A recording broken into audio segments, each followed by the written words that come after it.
So, we're seconds away from 10 o'clock and the exit poll, a first indication of how the night might unfold. More than 20,000 people took part on behalf of the BBC, ITV News and Sky in this first July election since 1945. 326 seats are needed to win.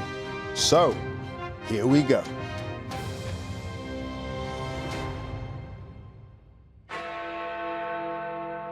And as Big Ben strikes 10, the exit poll is predicting a Labour landslide.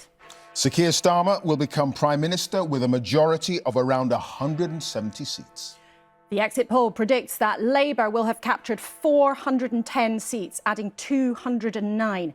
It suggests the Conservatives will have lost 241 MPs, landing on 131.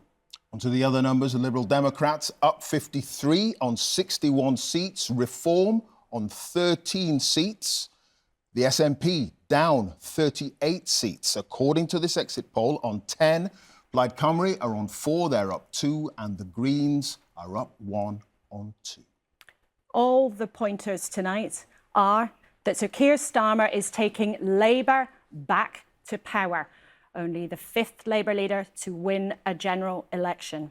These are the first indications of what may unfold, but a moment of history beckons. Chris.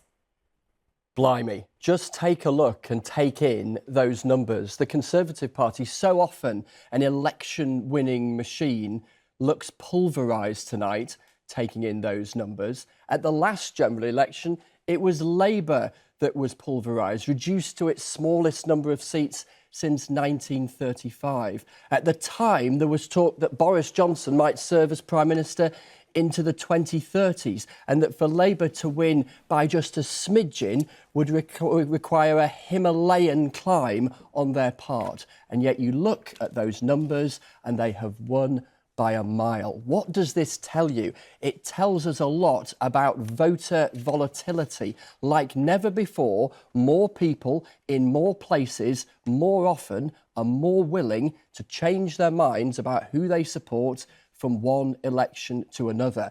That's why it looks like we went from a landslide last time for the Conservatives to a landslide for Labour this time. It is going to be quite the night.